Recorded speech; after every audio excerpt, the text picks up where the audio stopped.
الطاف حسین کی طلاق کیسے ہوئی؟ تہلکہ انگیز انکشاف۔ 19 کروڑ روپے کا معاملہ کیا تھا؟ الطاف حسین پر کسے مشیر لگانے کا دباؤ تھا؟ اور پھر بھائی والوں نے نہیں بلکہ پی ایس پی والوں نے کسے گرفتار کروایا؟ اہم نقطہ، اہم چیز سامنے آ رہی ہے۔ اور پھر عشرت العباد کے حوالے سے ایک بڑی خبر جو درست ثابت ہوئی، یہ آپ کے سامنے میں رکھنے والا ہوں۔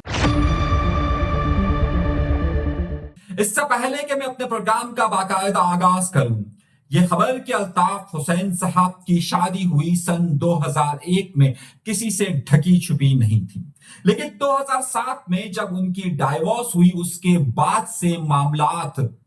کسی کے سامنے نہیں آ سکے۔ طرح طرح کی افواہیں گردش کرتی رہیں، لیکن آج کے پروگرام میں ایک انٹرویو کا حوالہ دیتے ہوئے وہ انکشافات کرنے والا ہوں جو آج سے پہلے کبھی بھی نہیں ہوئے۔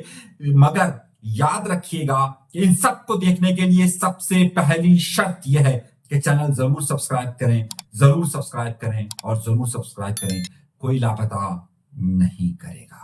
ایم کیو ایم کے چاہنے والوں کے لیے یا ایم کیو ایم سے تعلق رکھنے والوں کے لیے ہی یہ خبر اہم نہیں تھی، بلکہ دنیا بھر میں جو پاکستانی آباد ہیں ان سب کے لیے یہ خبر انتہائی اہم تھی کہ الطاف حسین صاحب کی شادی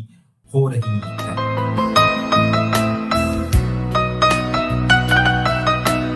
اور پھر اس سے زیادہ تہلکہ انگیز خبر یہ تھی کہ الطاف حسین صاحب کی شادی ہو گئی، اور ایک ایسے خاندان سے ہوئی ہے کہ جن کا تعلق کسی طور پر کراچی سے بنتا ہے۔ ابتدائی طور پر یہ کہا گیا کہ ان کا تعلق ایک گبول فیملی سے ہے، لیکن بعد میں یہ کہا گیا کہ ان کی دادی کا تعلق گبول فیملی سے ہے، لیکن ان کی وائف کا نام تھا فائزہ ملک، اور ان کے جو سسر تھے ان کا نام تھا فیصل ملک۔ میں یہ خبر آپ کو اس لیے دے رہا ہوں کہ اس میں جو آگے چل کر تہلکہ انگیز موڑ آنے والے ہیں وہ اس سے پہلے کبھی آپ نے نہیں سنے ہوں گے، نہ آج تک آپ کے علم میں ہوں گے۔ اور اس کا سب سے اہم نقطہ یہ ہے کہ سن 2007 کے اندر ان کے درمیان ڈائیورس کیوں ہوئی، اور افضا الطاف اس وقت کس جگہ پر موجود ہیں اور کیا معاملات ہیں۔ مگر یہ سمجھنے کے لیے ہمیں چلنا پڑے گا ایک بہت ہی اہم انٹرویو کی طرف، جو کہ جس وقت یہ شادی ہوئی اس وقت بھی لندن کے اندر موجود تھے، اور جب یہ ڈائیورس ہوئی تو سارے پروسیس کے اندر وہ خود موجود تھے، اور اب انہوں نے یہ اہم انکشافات کی ہیں کہ آخر یہ طلاق کیوں ہوئی تھی۔ دیکھیں، یہ ویسے تو یہ الطاف بھائی کا ذاتی معاملہ ہے، کسی کی بھی طلاق ہونا نہ ہونا، ان کے سسرال کا جو نا کی ڈیمانڈ بڑھتی جا رہی تھی۔ کیا ڈیمانڈز تھیں؟ جیسے ان کے مالی معاملات تھے، اور کسی پوزیشن کو حاصل کرنے کے لیے کہ مجھے یہ مشیر بنائے، مجھے یہ بنائے۔ میاں بیوی کا تعلق ایک ایسا تعلق ہوتا ہے کہ جس میں محبت کا رشتہ بھی ہوتا ہے، جس میں لڑائی جھگڑا بھی ہوتا ہے، اور جس میں اکثر ناراضگیاں بھی ہوتی ہے۔ میں یہ سمجھتا ہوں، بلکہ دنیا بھر کی تحقیق یہ ہے کہ دنیا میں کوئی بھی ایسا کپل موجود ہی نہیں ہے کہ جن کے درمیان اختلافات نہ ہوئے ہوں اور میاں بیوی کے درمیان جھگڑے نہ ہوئے ہوں۔ عام طور پر میاں بیوی کے درمیان جھگڑوں کی کئی وجوہات ہوتی ہے۔ یہاں پر بھی الطاف حسین صاحب اور ان کی وائف کے درمیان ظاہر سی بات ہے میاں بیوی ہے، تو اس میں بہت سارے اختلافات اور تعلقات میں اتار چڑھاؤ کی کیفیت ہو سکتی ہے، اور یہ بالکل ہی میاں بیوی کے درمیان کا تعلق ہے، تو میں اس پر گفتگو بالکل بھی نہیں کروں گا کہ ان کی وجوہات مختلف سے مختلف ہو سکتی ہے، اور نہ ہی اس پر ہمیں گفتگو کرنی چاہیے۔ اور جس صاحب نے یہ ساری ڈیٹیلز بتائی ہے انہوں نے بھی اس سے اجتناب کیا۔ تو پھر آپ مجھ سے یہ پوچھیں گے کہ یہ ڈائیورس کیوں ہوا اور اس کی وجوہات کیا تھی، تو آئیے ذرا سا اب اس موضوع کی तरफ आगे बढ़ते हैं। जैसे मैंने आपसे कहा कि मैं बिल्कुल भी नहीं चाहता कि मियां बीवी के दरमियान जो पर्सनल रिलेशंस है मैं उस पर गुफ्तगू करूं, बल्कि मेरी गुफ्तगू का महवर इसका सियासी पहलू और इसके दीगर वो चीजें होंगी जो बाद में बहुत बड़ी बड़ी खबरें बनी। जब इनके दरमियान ताल्लुकात की खराबी हुई तो उसकी एक सबसे बड़ी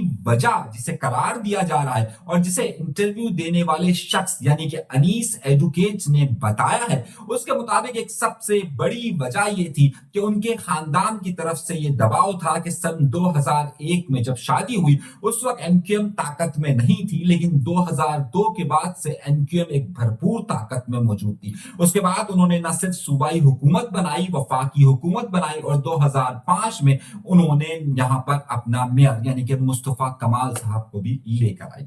इस दौरान जो इंटरव्यू देने वाले साहब हैं उन्होंने इस बात का इंकशाफ किया कि अल्ताफ हुसैन साहब पर सबसे बड़ा दबाव ये था कि जो उनकी वाइफ थी उनके खानदान की तरफ से ये दबाव था कि इनके लोगों को नवाजा जाए, इन्हें मुशीर बनाया जाए, इन्हें वजीर बनाया जाए और इन्हें ज्यादा से ज्यादा इख्तियारात दिए जाए। इंटरव्यू देने वाले साहब का ये मौकिफ है और ये वाज़ेह तौर पर उन्होंने कहा कि अल्ताफ हुसैन साहब ने कभी अपने भाइयों बहनों को भी ये चीजें नहीं दी थी, लेकिन उनकी तरफ से ये मुसलसल प्रेशर था और बाद में वहां पर तंजीम के ही चंद लोगों ने इस बारे में फैसला किया और फैसल मलिक साहब जो कि उनके ससुर थे उन्हें एक मुशीर का ओहदा दिया। जब मुशीर का ओहदा दे दिया गया तो उसके बाद फिर कहानी क्या हुई? उसके बाद कहानी यह हुई कि फैसल मलिक साहब बर्मिंघम के एयरपोर्ट पर बहुत सारे पैसों के साथ पकड़े गए, जिसमें एनक्यूएम को उस वक्त की अपनी वफाकी हुकूमत को इस्तेमाल करना पड़ा और बाद में बड़ी मुश्किलों से उनकी रिहाई हुई। यही वो वजह थी जो सबसे ज्यादा ताल्लुकात की खराबी की वजह बनी और उसके बाद ये मामला इस हद तक आगे बढ़ गए। इंटरव्यू देने वाले साहब का कहना है कि उसके बाद ये मामला इस हद तक आगे बढ़ गए कि ये नौबत अब सेपरेशन तक आ गई, लेकिन ये सेपरेशन की नौबत यहां तक नहीं आई। बरतानिया के कानून के मुताबिक जब कभी भी मियां बीवी के दरमियान ताल्लुकात खराब होते हैं या कोई ज्यादा कशीदगी हो जाए तो दोनों में से कोई भी एक फर्द पुलिस को कॉल कर सकता है। ऐसा न सिर्फ फायजा मलिक की तरफ से हुआ बल्कि ऐसा अल्ताफ हुसैन साहब की तरफ से भी हुआ कि दोनों की तरफ से पुलिस को कॉल की गई और बाद में ये सेपरेशन कुछ दिनों के लिए हुई और फिर दोबारा दोनों आकर बैठ गए। सन 2007 में ये मामला शिद्दत इख्तियार करता गया और शदीद से शदीद होता गया। इसका एक सियासी पहलू मैंने आपको बता दिया। अब जो मैं आपको खबर देने वाला हूं वो जो इंटरव्यू देने वाले ने बताया है वो उससे ज्यादा खतरनाक खबर है। इस खबर का मेन जुज ये है कि जब ये मामला अब सुलझने की बजाय और ज्यादा उलझते गए तो उस वक्त बहामी तौर पर यह फैसला किया गया कि जनाब तलाक दे दी जाए। अल्ताफ हुसैन साहब उस वक्त तलाक नहीं देना चाहते थे और इस रिश्ते को बरकरार रखना चाहते थे, मगर उनकी एक्स वाइफ की तरफ से अदालत में रुजू किया गया और अदालत की तरफ गया। बरतानिया में यहां से एक नया टर्न और एक नई कहानी का आगाज होता है कि जो के बाद में अल्ताफ हुसैन साहब की 22 अगस्त की तकरीर के बाद एनक्यूएम पाकिस्तान ने भी जिस मौजू को उठाया ये यहां से इस चीज का आगाज होता है। अल्ताफ हुसैन साहब एक जमात के ताकतवर तरीन जमात के सरबराह थे और उनके पास उस वक्त जाहिर सी बात है एनक्यूएम के पास पैसे की कमी नहीं थी। वहां पर जितनी भी एनक्यूएम की प्रॉपर्टीज थी सब की सब पर एक निगाहें जमी हुई थी। जिस तरीके से एनक्यूएम पाकिस्तान पर उन प्रॉपर्टीज की निगाहें थी इसी तरीके से उनकी वाइफ की भी उस हवाले से निगाह थी। सबसे बड़ा मसला जब ये मामला अदालत में गया तो बरतानवी कानून के मुताबिक ये बात तय है कि जब मियां बीवी के दरमियान अलहदगी होगी तो जो भी जायदाद होगी वो दोनों में बराबर बराबर की तकसीम होगी। इंटरव्यू देने वाले साहब का कहना यह था कि अगर वो इतनी बड़ी प्रॉपर्टी थी और वो जाहिर एनक्यूएम की मलकियत थी जिसमें अल्ताफ हुसैन साहब के भी पार्ट था, तो अगर उसकी सब अलहदगी होती तो एनक्यूएम को बहुत बड़ा नुकसान होता। इसलिए फौरी तौर पर एक ट्रस्ट बनाया गया और तमाम की तमाम प्रॉपर्टी उस ट्रस्ट के हवाले की गई और ये बात तय की गई कि उसमें से ये हिस्सा ऐसा ना हो कि जो एनक्यूएम का हिस्सा है वो भी उनकी वाइफ को मिल जाए। अब जब ये मामला हो गया तो आपको मालूम है कि बाद में इसी ट्रस्ट पर एनक्यूएम पाकिस्तान ने एक मुकदमा लंदन की अदालत के अंदर डाला जिसमें पहले उन्हें कामयाबी हासिल हुई, फिर बाद में ये मामला आगे जाकर चैलेंज किया गया और उसके बाद अल्ताफ हुसैन साहब वाली एनक्यूएम लंदन को उसमें जीत नसीब हुई और ये मामला इस वक्त भी वहीं पर मौजूद है कि प्रॉपर्टी किसकी है, इसके मजीद फैसले होना बाकी है। तो फिर जब ये तलाक हुई तो अगला सवाल उठता है उनकी वाइफ को क्या मिला। जी जनाब, अब जाहिर सी बात है अल्ताफ हुसैन साहब के नाम पर भी कुछ प्रॉपर्टी थी, और जब तकसीम का ये सिलसिला जारी हुआ तो इंटरव्यू देने वाले साहब ने कहा कि जब एक बहुत बड़ा हिस्सा बचा लिया गया कि जो एनक्यूएम की मलकियत थी, तो उसके बाद ये बात तय हुई कि जनाब अब इस मलकियत में से जो अल्ताफ हुसैन साहब के नाम पर जो चीज आएगी उसका सेपरेशन होगा, और पाकिस्तानी रुपयों की मद में, इस वक्त की मद में, उन साहब का कहना है कि तकरीबन 18 करोड़ रुपए उनकी बेगम को दिए गए, यानी एक्स वाइफ को दिए गए। अब यहां से अगला मामला आया, और उस मामले में यह आया कि जब ये तकसीम हो रही थी तो उस वक्त ये कहा गया कि बार बार अदालतों में जाना पड़ता था, और अनीस एडवोकेट साहब भी उस अदालत में जाते थे। तो उसके बाद मामला ये पाया कि बार बार अदालतों में जाना मुनासिब नहीं है, तो इसका फैसला कहीं और किया जाए। तो हमने ही मशवरा दिया था अल्ताफ भाई को, सब ने, कि बजाय आप अब कोर्ट में फाइट करने के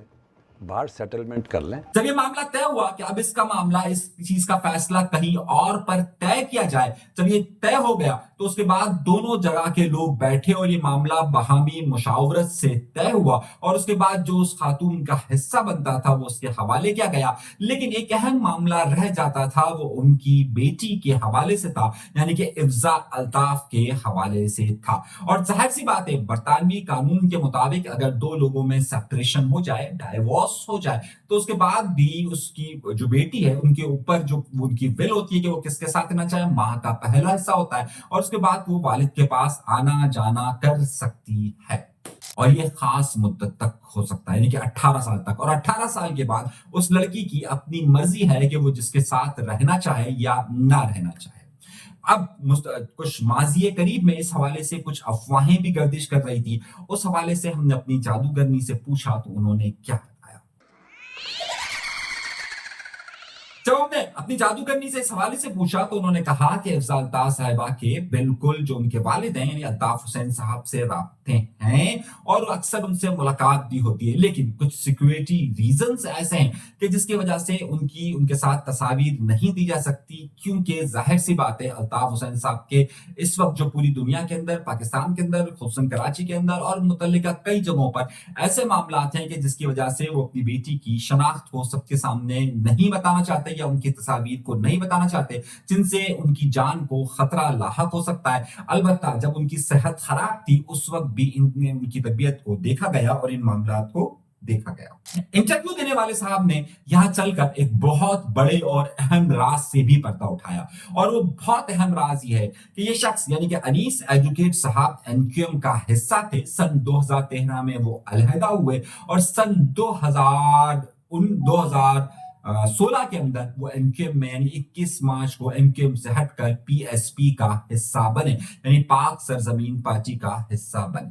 लेकिन जल्दी वो एमक्यूएम के इस टुकड़े यानी पीएसपी से अलहदा हो गए, और उसके बाद उनके लिए सीटीडी में बाकायदा केसेस चला गए। यहां आकर उन्होंने एक बहुत बड़ा इंकशाफ ऐसा किया है कि जिसने तमाम लोगों को हिला दिया, और वो हिलाने वाला जुमला ये था कि जो उन्होंने बराह रास्त पीएसपी की क़यादत, यानी कि अहम क़यादत जिसे आप कह सकते हैं, जिनके नाम आपको मालूम है, उन सब पर एक बड़ा इल्जाम आयद किया कि मुझे इन गिरफ्तारियों के पीछे, मेरे इन मुकदमात के पीछे भाई वाले नहीं थे बल्कि पीएसपी वाले थे, जिन्होंने मेरे खिलाफ ये दायरा तंग किया, मेरे लोगों को गिरफ्तार किया, मेरे करीबी लोगों को गिरफ्तार करवाया, और ये कहा। ये जो हमारे दोस्त थे ना, इनकी ख्वाहिश थी कि इसकी मार लगे, ये अंदर हो और नाक रगड़ के हमारे पास वापस आए। आप पीएसपी के लोगों की बात मैं पीएसपी के लोगों की बात कर रहा हूं, मैं भाई लोगों की बात नहीं कर रहा हूं भाई। दरहकीकत वो ये इल्जाम आयद कर रहे हैं कि पीएसपी ने उनकी बात न मानने पर उनके लोगों को गिरफ्तार करवाया। ये पाकिस्तान की तारीख का पहला इंटरव्यू है कि जिसमें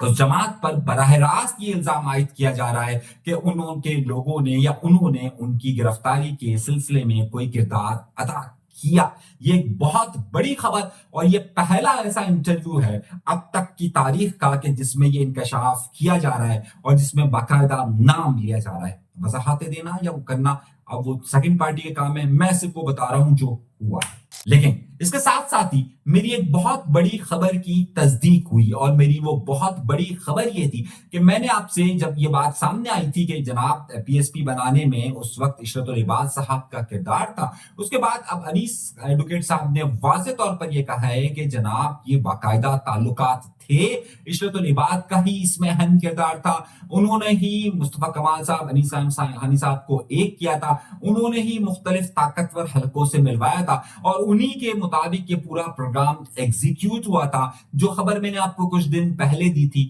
آج انیس ایڈوکیٹ نے اپنے ایک ہی دن میں 2 ریلیز ہونے والے انٹرویوز میں یہ باتیں کہہ دی ہے. مگر آپ کا سوال میرے ساتھ یہ ضرور ہوگا کہ انیس ایڈوکیٹ اتنے عرصے سے خاموش تھے, تو ایک ہی دن میں ان کے 2 انٹرویوز کس طریقے سے آئے؟ آپ کا سوال یقیناً مجھ سے یہ ہوگا کہ اتنے دنوں کی خاموشی ٹوٹی کہتی کیسے, کس طریقے سے اب یہ